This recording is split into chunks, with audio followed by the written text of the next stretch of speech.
Hi guys, ഞാൻ വീണ്ടും വന്നിരിക്കുകയാണ്. ഞാനിപ്പോഴേ ഒരു കട്ടൻ ചായയൊക്കെ ഇട്ട് ഇവിടെ വന്നിരുന്നു. അപ്പോൾ ഞാൻ വിചാരിച്ചു എന്തിനെങ്കിലും കുറിച്ച് സംസാരിക്കാമെന്ന് വിചാരിച്ചു. അപ്പോൾ ഈ കട്ടൻ ചായയൊക്കെ കൊണ്ടുവന്ന് ഇവിടെ വെച്ച് ഞാൻ ഇരുന്നപ്പോൾ എൻ്റെ മനസ്സിലേക്ക് പഴയകാല ഓർമ്മകൾ കടന്നു വന്നു. കുട്ടിക്കാലത്തെ ഓർമ്മകൾ കടന്നു വന്നു. കുട്ടിക്കാലത്തൊക്കെ ആണെങ്കിൽ ഞാൻ ഈ കട്ടൻ ചായയിൽ ബിസ്ക്കറ്റ് ഇങ്ങനെ മുക്കി കഴിക്കുമായിരുന്നു. കുട്ടിക്കാലത്ത് മാത്രമല്ല, ഇപ്പോഴും കഴിക്കും. ഇപ്പം തൽക്കാലം ബിസ്ക്കറ്റ് ഇല്ലാത്തത് കൊണ്ട് ഞാൻ മുക്കി കഴിക്കുന്നില്ല എന്നേ ഉള്ളൂ. ഇപ്പോഴും ഞാൻ ബിസ്ക്കറ്റ് മുക്കി കഴിക്കും. തേയില വെള്ളത്തിലോ ചായയിലോ ഒക്കെ ഞാൻ മുക്കി കഴിക്കും. ഇപ്പോഴും കട്ടൻ ചായയിൽ ഞാൻ ബിസ്ക്കറ്റ് മുക്കി കഴിക്കാറുണ്ട്. ഇപ്പോൾ ഇല്ലാത്തത് കൊണ്ട് ഞാൻ ഇപ്പോൾ അവിടെ ബിസ്ക്കറ്റ് എടുത്തിട്ടില്ല എന്നുള്ളതേ ഉള്ളൂ. അപ്പോൾ എന്ത് നല്ല ടേസ്റ്റാണെന്ന് അറിയാമോ? നമ്മൾ ഈ ബിസ്ക്കറ്റ് ഇങ്ങനെ മുക്കി കഴിക്കുമ്പോൾ, നമ്മൾ കട്ടൻ ചായയിലോ അല്ലേ ഒക്കെ ഇങ്ങനെ മുക്കി കഴിക്കുമ്പോൾ എന്ത് നല്ല ടേസ്റ്റാണ് അല്ലേ?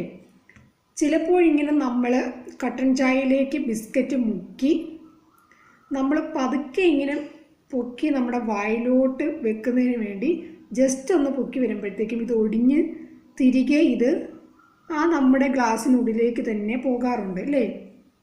അങ്ങനെ കുട്ടിക്കാലത്ത് മിക്കപ്പോഴും സംഭവിക്കാറുണ്ട്. നമ്മളിങ്ങനെ മുക്കുന്നു, നമ്മളതിങ്ങനെ ഉയർത്തിയെടുക്കാൻ പോകുമ്പോഴത്തേക്ക് ജസ്റ്റ് ഒന്ന് ഉയർത്തുമ്പോഴത്തേക്ക് ഇത് ഒടിഞ്ഞ് കട്ടൻ ചായയിലേക്കോ അല്ലെങ്കിൽ ഇപ്പം ചായ ആണെങ്കിൽ ചായയിലോ ഒക്കെ ഇങ്ങനെ ഒടിഞ്ഞ് വീഴാറുണ്ട് അല്ലേ? അപ്പോഴും എൻ്റെ കുട്ടിക്കാലത്തെന്ന് പറഞ്ഞാൽ ഞാൻ മിക്കവാറും ഇങ്ങനെ ബിസ്ക്കറ്റ് പൊക്കി ഇങ്ങനെ ഞാനിങ്ങനെ കാപ്പിയിലേക്ക് താഴ്ത്തിയതിന് ശേഷം വായിലേക്ക് വെക്കുന്നതിന് വേണ്ടി ഉയർത്തുമ്പോഴത്തേക്കും ജസ്റ്റ് ഒന്ന് ഉയർത്തുമ്പോഴത്തേക്കും ഇത് ഒടിഞ്ഞ് തിരിച്ച് ഗ്ലാസ്സിനുള്ളിലേക്ക് തന്നെ പോകാറുണ്ട്. അപ്പം ഞാൻ എന്ത് ചെയ്യുന്നറിയാമോ? അവസാനം ഈ കാപ്പിയോ ചായയോ എന്തോ ആയിക്കോട്ടെ കുടിച്ച് തീർത്തതിന് ശേഷം ഇത് സ്പൂൺ വെച്ച് കോരി തിന്നുമായിരുന്നു. ഇങ്ങനെയൊക്കെ ചെയ്യുന്ന ആരെങ്കിലും ഉണ്ടോ? ഇങ്ങനെയൊക്കെ ചെയ്തിട്ടുള്ള ആരെങ്കിലും ഉണ്ടോ? അങ്ങനെ കോരി തിന്നുന്ന ഒരു പതിവ് ഉണ്ടായിരുന്നു. ഈ ബിസ്ക്കറ്റ് തിന്ന് മടുക്കുമല്ലോ. അതിനുശേഷം എന്തു ചെയ്യും? ഈ ബിസ്ക്കറ്റ് എല്ലാം കൂടി ഇങ്ങനെ കാപ്പിയിലോട്ടോ ചായയിലോട്ടോ അങ്ങ് പറക്കിയിടും. അപ്പോൾ എന്തോ ചെയ്യും? ഇതെല്ലാം അങ്ങ് താഴോട്ടങ്ങ് താണു പോകും. എന്നിട്ട് അവസാനം സ്പൂൺ വെച്ച് കോരി തിന്നുന്ന ഒരു പതിവുണ്ടായിരുന്നു. അതായത് ഇങ്ങനെ ബിസ്ക്കറ്റ് ഇങ്ങനെ തിന്ന് അവസാനം മടുക്കും അല്ലേ? അപ്പോഴെന്തോ ചെയ്യും? കുറേ ബിസ്ക്കറ്റ് വാരി കോഫിയിലേക്കോ ചായയിലേക്കോ ഇങ്ങനെ വാരിയിടും. അതിനുശേഷം ഇതെല്ലാം കുതിർന്നിങ്ങനെ പിടിച്ച് താഴോട്ട് അടിഞ്ഞു കിടക്കുമ്പോൾ അത് സ്പൂൺ വെച്ച് കോരി തിന്നുന്ന ഒരു പതിവും എനിക്കുണ്ടായിരുന്നു. പിന്നെ പറയാനാണെങ്കിൽ ബ്രെഡ് ഇങ്ങനെ കോഫിയിലോ ടീയിലോ ഒക്കെ മുക്കി കഴിക്കുന്നൊരു പതിവുണ്ടായിരുന്നു. കുട്ടിക്കാലത്ത് ഇതുപോലെ ഒരു പീസ് എടുത്ത് ഇങ്ങനെ മുക്കി ഇട്ട് പിന്നെ വായിലേക്ക് വെക്കാനായിട്ട് ഉയർത്തുമ്പോഴത്തേക്ക് ഇതൊടിഞ്ഞ് കോഫിയിലേക്കോ ചായയിലേക്കോ പോകുന്ന ഒരു പതിവുണ്ടായിരുന്നു. അതും അതുപോലെ തന്നെ സ്പൂൺ വെച്ച് തിരികെ ലാസ്റ്റ് അവസാനം കഴിക്കുന്ന ഒരു പതിവ് എനിക്ക് ഉണ്ടായിരുന്നു. അപ്പം ആ ഓർമ്മയൊക്കെ എൻ്റെ മനസ്സിലേക്ക് കടന്നു വന്നു. പിന്നെയാണെങ്കിൽ ഇപ്പം നമ്മൾ ജിലേബി അല്ലേ? ഇപ്പം ജിലേബിയൊക്കെ ആണെങ്കിൽ കുട്ടിക്കാലത്ത് നമ്മളിങ്ങനെ തിന്നുമല്ലോ, തിന്ന് നമ്മൾ മടുക്കുമല്ലോ. ചിലപ്പോൾ തിന്നങ്ങ് മടുക്കും. അപ്പം ഞാൻ എന്ത് ചെയ്യുന്നറിയാമോ? ഇത് കോഫിയിലോ ചായയിലോ ചുമ്മാതെ ജസ്റ്റ് മുക്കി തിന്നും. അതായത് ഇത് തിന്ന് മടുക്കുമ്പോൾ ഇത് വെറുതെ തിന്നുന്നതിന് വേണ്ടി കോഫിയിലോ ചായയിലോ ഈ ജിലേബിയോ ഇപ്പം ലഡുവാണെങ്കിലോ ഇങ്ങനെ മുക്കി തിന്നുന്ന ഒരു പതിവ് എനിക്ക് ഉണ്ടായിരുന്നു. അത് ജിലേബി ലഡുവൊക്കെ നമ്മളൊക്കെ സാധാരണ കഴിക്കുന്ന പോലെ കഴിച്ച് മടുത്ത് കഴിയുമ്പോഴാണ് പിന്നെ എന്തോ ചെയ്യുന്നത്? ഈ കോഫിയിലോ ചായയിലോ ഒക്കെ മുക്കി ഇങ്ങനെ കഴിക്കുന്ന പതിവ് ഉണ്ടാകാറുള്ളത്. പിന്നെ ഞാൻ ആലോചിക്കുമ്പോൾ ഈ മിക്സ്ചർ ഉണ്ടല്ലോ, മിക്സ്ചർ അതും നമ്മൾ സാധാരണ ഇങ്ങനെ കൈകൊണ്ട് വാരി കഴിക്കുകയല്ലേ ചെയ്യുന്നത് അല്ലേ? അപ്പോഴും അതും ഇങ്ങനെ തിന്ന് മടുത്തതിന് ശേഷം ഈ കോഫിയിലേക്കൊക്കെ ഇങ്ങനെ വാരിയിട്ട് കുതിർത്തതിന് ശേഷം സ്പൂൺ വെച്ച് കോരി തിന്നുന്ന ഒരു പതിവും എനിക്കുണ്ടായിരുന്നു. ഇതെല്ലാം തിന്നും അടുത്തതിന് ശേഷം കാണിക്കുന്ന പരിപാടികളായിരുന്നു കേട്ടോ.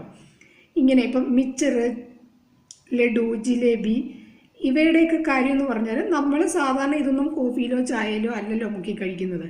ഇതൊക്കെ നമ്മൾ സാധാരണ അല്ലാതെ കടിച്ചല്ലേ കഴിക്കുന്നത്. അങ്ങനെ കഴിച്ച് മടുത്ത് കഴിയുമ്പോൾ പിന്നെ കഴിക്കാൻ വേണ്ടി എന്ത് ചെയ്യും? ഇത് ഗ്ലാസ്സിലേക്ക് വാരിയിട്ടിട്ട്, അല്ലെങ്കിൽ ഇപ്പം മിക്സറാണെങ്കിൽ ഗ്ലാസ്സിലേക്ക് വാരിയിടും, എന്നിട്ട് സ്പൂൺ വെച്ച് കോരി തിന്നും. ഇപ്പം ജിലേബിയോ ലഡുവോ ആണെങ്കിൽ ടീയിലോ കോഫിയിലോ മുക്കി കഴിക്കുന്ന ഒരു പതിവ് എനിക്കുണ്ടായിരുന്നു. അപ്പോഴത്തേക്ക് ചെറിയ ചെറിയ കുസൃതികളാണെന്ന് പറയാം അത്, അല്ലേ? പിന്നെ പറയാനാണെങ്കിൽ, അപ്പോൾ ഓരോരുത്തർ ചോദിക്കും, അപ്പം അലുവ എന്തോ മീൻ കറി മുക്കി തിന്നുമായിരുന്നോ എന്ന് ചോദിക്കും. ഇല്ല, അലുവ ഒരിക്കലും ഞാൻ മീൻ കറിയിൽ മുക്കി കഴിച്ചിട്ടില്ല. അലുവയുടെ കാര്യം പറഞ്ഞപ്പോഴാണ്, അതായത് ഹൽവ അല്ലേ, അലുവയുടെ കാര്യം പറയപ്പോഴാണ് ഈ മഞ്ഞ കളറിലെ അലുവ അല്ലേ, എൻ്റെ കുട്ടിക്കാലത്തൊക്കെ ഈ മഞ്ഞ കളറിലെ ഹൽവ വരുമായിരുന്നു. അതിനകത്താണെങ്കിൽ ഈ തേങ്ങയൊക്കെ ഇങ്ങനെ കൊപ്ര പീസ് പോലെ അരിഞ്ഞിട്ട് അങ്ങനെയൊക്കെ ചേർത്ത് മഞ്ഞ ഹൽവ കടയിലൊക്കെ ഉണ്ടാക്കുമായിരുന്നു. ഇപ്പോഴങ്ങനെ ആ കൊപ്ര പീസുള്ള മഞ്ഞ ഹൽവയൊന്നും കാണാറില്ല എന്ന് തോന്നുന്നു. എൻ്റെ കുട്ടിക്കാലത്തൊക്കെ ആണെങ്കിൽ മഞ്ഞ ഹൽവയിൽ ഇങ്ങനെ കൊപ്രയൊക്കെ അരിഞ്ഞിട്ട് ഇങ്ങനെ മഞ്ഞ ഹൽവ ഉണ്ടാക്കുന്ന ഒരു പരിപാടി ഉണ്ടായിരുന്നു. ഞാൻ മഞ്ഞ ഹൽവ അങ്ങനെ കഴിച്ചിട്ടുണ്ട്. ഈ മഞ്ഞ ഹൽവ എനിക്ക് അധികം ഇഷ്ടമല്ലായിരുന്നു. അപ്പം എനിക്ക് ഏറ്റവും കഴിക്കാൻ ഇഷ്ടം കറുത്ത ഹൽവയാണ് കേട്ടോ. എനിക്ക് ഏറ്റവും ഇഷ്ടം കറുത്ത ഹൽവയാണ്. അതും മൈദയുടെ ഹൽവയാണ് എനിക്കിഷ്ടം. അരിയുടെ ഹൽവയെക്കാട്ടി ഇഷ്ടം മൈദ ഹൽവയാണ്. അപ്പോഴും വീട്ടിൽ ഈ മഞ്ഞ ഹൽവ മേടിക്കുമ്പോൾ, അതായത് ഈ കൊപ്ര ഈ അരിഞ്ഞിട്ട ആ സ്മെല്ല് എനിക്ക് വലുതായിട്ട് പിടിക്കില്ല, എനിക്കിഷ്ടമല്ല. അപ്പോൾ ഞാൻ എന്തോ ചെയ്യും, ഈ മഞ്ഞ ഹൽവ മിക്സ്ചറിൽ മുക്കി കഴിക്കുന്ന ഒരു പതിവ് ഉണ്ടായിരുന്നു. നമ്മുടെ മിക്സ്ചറില്ലേ, നമ്മൾ സാധാരണ മിക്സ്ചർ എന്നൊക്കെ പറയും, മിക്സ്ചറിൽ മുക്കി കഴിക്കുന്ന ഒരു പതിവ് ഉണ്ടായിരുന്നു. ഇത് കുട്ടിക്കാലത്തെ ഓരോരോ ലീലാവിലാസങ്ങളാണ് കേട്ടോ. അപ്പോഴൊരു പ്രത്യേക ടേസ്റ്റാണ്. ചിലപ്പോൾ ഈ മഞ്ഞ ഹൽവ തിന്ന് തീർക്കുന്നതിന് വേണ്ടി ചിലപ്പം മടുത്ത് കാണും, ചിലപ്പോൾ ഇതിൻ്റെ സ്മെല്ല് കൊണ്ട് പിന്നെ തിന്നാൻ തോന്നത്തില്ല, ഭയങ്കരമായിട്ട് മടുപ്പ് തോന്നും. അപ്പോൾ എന്തോ ചെയ്യും, ഒരു പ്ലേറ്റിലോട്ട് കുറച്ച് മിക്സ്ചർ ഇട്ടിട്ട് അതിനകത്ത് മുക്കി ഇങ്ങനെ കഴിക്കുന്ന പരിപാടി ഉണ്ടായിരുന്നു. അപ്പം മഞ്ഞ ഹൽവയെക്കുറിച്ച് ഈ കാര്യമാണ് എൻ്റെ മനസ്സിലേക്ക് ഓർമ്മ വരുന്നത്. പിന്നെ നമ്മൾ പാൽപ്പൊടി അല്ലേ, പാൽപ്പൊടിയെക്കുറിച്ച് ഓർക്കുമ്പോൾ കട്ട് തിന്നുന്ന ഓർമ്മയാണ് വരുന്നത്. പാൽപ്പൊടിയൊക്കെ ആണെങ്കിൽ ഇങ്ങനെ വീട്ടിൽ മേടിച്ച് വെക്കും അല്ലേ. അപ്പോൾ പണ്ടത്തെ കാലത്തൊക്കെ ആണെങ്കിൽ എനിക്ക് തോന്നുന്നു അമുൽ ആണെന്ന് തോന്നുന്നു പാൽപ്പൊടി അല്ലേ. അപ്പോഴും ഈ അമുൽ എന്ന് പറയുന്ന പാൽപ്പൊടി വീട്ടിലിങ്ങനെ മാറ്റി വെച്ചിരിക്കും. അമ്മ ചായ കിട്ടിയതിന് ശേഷം മാറ്റി ഇങ്ങനെ വെച്ചിരിക്കും. ഞങ്ങൾ എന്തോ ചെയ്യും, ഈ അമുൽ പാൽപ്പൊടി കട്ട് തിന്നാറുണ്ടായിരുന്നു അല്ലേ. അപ്പോൾ ഇത് കട്ട് തിന്നുമ്പോൾ നമ്മുടെ മുകളിലത്തെ മോണയിലൊക്കെ ഒട്ടുന്നത് അല്ലേ, അതൊക്കെ എനിക്കിപ്പോൾ ഓർക്കുമ്പോൾ എനിക്കിപ്പോഴും അതിൻ്റെ ടേസ്റ്റ് ഓർമ്മയുണ്ട്. അതൊക്കെ ഒരു ഭയങ്കര രസമായിട്ട് തോന്നും. അതിങ്ങനെ വായിലോട്ട് ഇട്ടതിന് ശേഷം അടച്ചു പിടിക്കുമ്പോൾ ചെറിയ പൊടിയായിട്ട് ഈ അമുൽ പൊടി ഇങ്ങനെ ചുണ്ടൻ്റെ ഇടയിൽ കൂടെ വെളിയിലോട്ട് പോകും.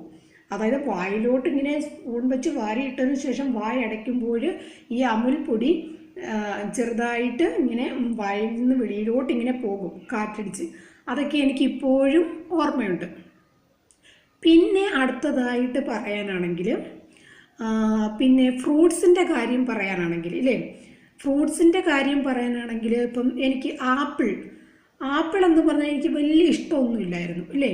വലിയ ഇഷ്ടമൊന്നും ഇല്ലെന്ന് ചോദിക്കുന്നില്ല, അതെൻ്റെ കാര്യമാണ്. ഓക്കെ, അറിയാതെ പറഞ്ഞു പോയതാണ്. ആപ്പിൾ എനിക്ക് അധികം ഇഷ്ടമല്ലായിരുന്നു. പക്ഷേ എനിക്ക് ഏറ്റവും ഇഷ്ടം എന്തായിരുന്നു അറിയാമോ, അതിൻ്റെ ആ പുറത്തെ ആ കട്ടിയുള്ള ഭാഗമില്ലേ, ഇപ്പോൾ റെഡ് കളറാണെങ്കിൽ റെഡ് കളർ, ഗ്രീൻ കളറാണെങ്കിൽ ഗ്രീൻ കളർ, ആ ഭാഗമായിരുന്നു എനിക്കിഷ്ടം. ആ വൈറ്റ് കളർ ഭാഗം എനിക്ക് അധികം ഇഷ്ടമല്ലായിരുന്നു. പിന്നെ ഓറഞ്ചിനെ കുറിച്ച് പറയുവാണെങ്കിൽ, ഓറഞ്ച് പൊളിച്ച് കഴിക്കുമായിരുന്നു. അതും ഓറഞ്ച് കഴിച്ച് മടുക്കുമ്പോൾ എന്ത് ചെയ്യും, ഓറഞ്ചിൻ്റെ ഓരോ അല്ലിയായിട്ട് ഇങ്ങനെയാണല്ലോ നമ്മൾ എടുത്ത് കഴിക്കുന്നത്. ഓരോ അല്ലി എടുത്ത് അത് ഈ ഓറഞ്ച് കഴിച്ച് മടുക്കുമ്പോഴാണ് ഓറഞ്ചിൻ്റെ ഒരല്ലി എടുത്തിട്ട് അതിങ്ങനെ അതിൻ്റെ പാട പോലുള്ള ഭാഗം കീറിയിട്ട് അതിങ്ങനെ ഓരോന്നായിട്ട് ഇങ്ങനെ കപ്പിയെടുത്ത് തിന്നുന്നൊരു സ്വഭാവം എനിക്ക് ഉണ്ടായിരുന്നു. പിന്നെ പറയാനാണെങ്കിൽ, വേറെ ഓരോ കാര്യങ്ങളെക്കുറിച്ച് പറയാനാണെങ്കിൽ എൻ്റെ മനസ്സിലേക്ക് വരുന്ന കാര്യങ്ങൾ എന്ന് പറഞ്ഞാൽ മാങ്ങയെക്കുറിച്ച് പറയാനാണെങ്കിലും, എൻ്റെ വീട്ടിൽ മാങ്ങ ഉണ്ടായിരുന്നു. പക്ഷെ വലിയൊരു മാവായിരുന്നു. പക്ഷേ അത് താമസിച്ചാണ് ആ മാവിൽ മാങ്ങ പിടിക്കുന്നത്. അപ്പം ഞങ്ങളുടെ വീട്ടിലെ മാവ് പൂക്കുന്നതിന് മുൻപേ അയലത്തുള്ള വീട്ടിൽ മാവുകളൊക്കെ പൂക്കും. അത് നല്ല വെറൈറ്റി മാങ്ങകളാണ്, നമ്മുടെ വീട്ടിലെ മാങ്ങ പോലത്തെ മാങ്ങയല്ല. അപ്പോഴും കുട്ടികളെല്ലാം മാവിൻ്റെ ചുറ്റും കൂടും. മാങ്ങ പറക്കാനായിട്ട് കൂടും. അപ്പോൾ ഓരോ ഗാങ്ങായിട്ട് വരുന്ന പിള്ളേരൊക്കെ ഉണ്ട് മാങ്ങ പറക്കാനായിട്ട്. അപ്പം ഞാനാണെങ്കിൽ ഇപ്പം വീട്ടിലിരുന്ന് പഠിക്കുന്നു, വീട്ടിലിരിക്കുന്നു, അതിനുശേഷം ഒറ്റയ്ക്ക് ഇങ്ങനെയൊക്കെ നടക്കുന്നു. അങ്ങനെയൊക്കെയായിരുന്നു എൻ്റെ പതിവ്. ഒറ്റയ്ക്ക് ഇങ്ങനെ നടക്കുന്നു എന്ന് പറഞ്ഞാൽ വീട്ടിലെ ആ മുറ്റത്ത് തന്നെയാണ് നടപ്പ്, അല്ലാതെ പുറത്തോട്ടൊന്നും പോകാറില്ല. വീട്ടിൽ പാറിപ്പറക്കുന്ന ചിത്രശലഭങ്ങളെ നോക്കിയും ചെടികളെ നോക്കിയൊക്കെ ഇങ്ങനെ നടക്കും. അപ്പോഴേ ഇല്ല മാങ്ങ പറക്കിയെടുക്കാനായിട്ട് ഇല്ല അയലത്തൊക്കെയുള്ള വീട്ടിൽ മാങ്ങ പറക്കിയെടുക്കാനായിട്ട് പിള്ളേർ വരുന്നത് ഞാൻ കാണും. അവരൊരു ഗാങ്ങായിട്ടാണ് വരുന്നത്. അപ്പം ഞാൻ എന്തോ ചെയ്യും, അവർ കാറ്റൊക്കെ വീശുമ്പോഴത്തേക്ക് ഇവരവിടെ എത്തിയിരിക്കും. ഇവരിത്തിരി അകലെയുള്ള പിള്ളേരാണ്, പക്ഷെ കാറ്റ് വീശുമ്പോഴത്തേക്ക് ഇവർ അവിടെ എത്തിയിരിക്കും ഈ മാങ്ങ പറക്കിയെടുക്കാനായിട്ട്. അത് ആൺപിള്ളേരും പെൺപിള്ളേരോടെ എല്ലാം ഒരുമിച്ചാണ് വരുന്നത്. അപ്പം ഞാൻ വലിയ ഫ്രണ്ട്സോ കൂട്ടുകെട്ടോ ഒന്നുമില്ലാതെ ഒറ്റയ്ക്കാണ് ഇങ്ങനെ നിൽക്കുന്നത്. അപ്പം ഞാൻ എന്തോ ചെയ്യും, ഈ പിള്ളേർ പോകുന്നതും കാത്തിങ്ങനെ നിൽക്കും. ഈ പിള്ളേർ പോയതിന് ശേഷം ഞാൻ എന്തോ ചെയ്യും, ഞാൻ ആ മാവിൻ്റെ മൂട്ടിൽ പോയി നിൽക്കും. അപ്പോഴും ചെറിയ കാറ്റ് വീശുമ്പോഴെന്തോ ചെയ്യും, ഈ മാങ്ങ തറയിൽ വീഴും. അപ്പം ഞാനത് പറക്കിയെടുക്കും. എന്നിട്ട് എനിക്കൊരു സ്വഭാവം ഉണ്ടായിരുന്നു കേട്ടോ, ഞാൻ ഇങ്ങനെ പ്രാർത്ഥിക്കും, മാവിൻ്റെ മൂട്ടിൽ നിന്ന് കൈകൂപ്പി പ്രാർത്ഥിക്കുന്ന ഒരു സുഖം ഉണ്ടായിരുന്നു. ദൈവമേ മാങ്ങ തരണേ, മാങ്ങ വീഴണേ, മാങ്ങ വീഴണേ, മാങ്ങ വീഴണേ എന്ന് പ്രാർത്ഥിക്കുന്ന ഒരു സ്വഭാവം എനിക്ക് ഉണ്ടായിരുന്നു. അതായത് മാങ്ങ കിട്ടുന്നതിന് വേണ്ടി ഞാൻ മാവിൻ്റെ മൂട്ടിൽ പോയി കൈകൂപ്പി കണ്ണടച്ചിരുന്ന് മാങ്ങ മുകളിൽ നിന്ന് തറയിൽ വീഴണേ എന്ന് പ്രാർത്ഥിക്കുമായിരുന്നു. എനിക്ക് അങ്ങനെയുള്ള സ്വഭാവമൊക്കെ ഉണ്ടായിരുന്നു. പക്ഷേ എനിക്ക് മാങ്ങ കിട്ടുകയും ചെയ്യുമായിരുന്നു കേട്ടോ. എനിക്ക് അങ്ങനെ മാങ്ങ കിട്ടുകയും ചെയ്തിട്ടുണ്ട്. ഞാൻ ചെന്ന് പ്രാർത്ഥിക്കുമ്പോൾ എനിക്ക് ഇങ്ങനെ മാങ്ങ കിട്ടണേ, മാങ്ങ. അപ്പോൾ എനിക്ക് ഭയങ്കര അതിശയം തോന്നും, ഹായ് മാങ്ങ വീഴുന്നല്ലോ എന്നൊക്കെ. അങ്ങനെയൊക്കെയുള്ള സംഭവങ്ങൾ എൻ്റെ കുട്ടിക്കാലത്ത് എനിക്ക് ഉണ്ടായിട്ടുണ്ടായിരുന്നു. പിന്നെ പറയുമ്പോൾ വീട്ടിൽ ചോറ് കഴിക്കുന്ന കാര്യം. ഇപ്പോൾ വീട്ടിലാണെങ്കിലും അമ്മയാണെങ്കിലും പ്ലേറ്റിൽ ഒത്തിരി ചോറങ്ങ് ഇട്ട് തരും. ചോറും തേങ്ങയരച്ച മീൻകറിയും അവിയലും വറുത്തമീനും ആട്ടൊക്കെ ചോറ് ഇഷ്ടം പോലെ അങ്ങ് തോനെയും ചോറിട്ട് തരും. അപ്പോൾ ഈ തേങ്ങയരച്ച മീൻകറിയൊന്നും വളരെ നമുക്ക് ഇഷ്ടമുള്ളതായി തോന്നിയിട്ടില്ല. അതായത് നമുക്കധികം ഇഷ്ടമൊന്നുമല്ല.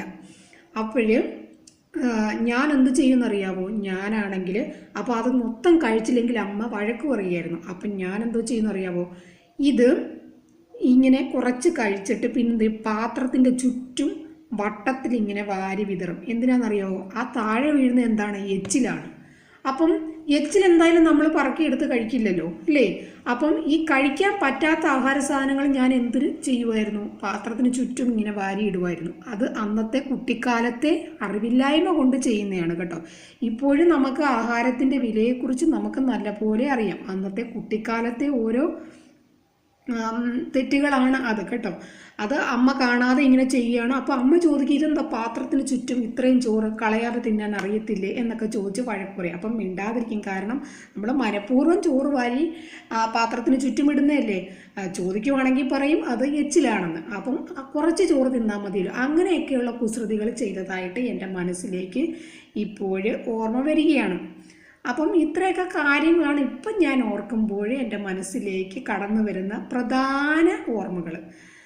ഈ കാര്യങ്ങളൊക്കെയാണ്. അപ്പോഴും ഇത് ഞാൻ നിങ്ങളുമായിട്ട് ഷെയർ ചെയ്യാനായിട്ട് ആഗ്രഹിച്ചു. നിങ്ങൾക്കും ഇല്ലേ ഇങ്ങനെയൊക്കെയുള്ള ഓർമ്മകൾ കുട്ടിക്കാലത്തില്ലേ?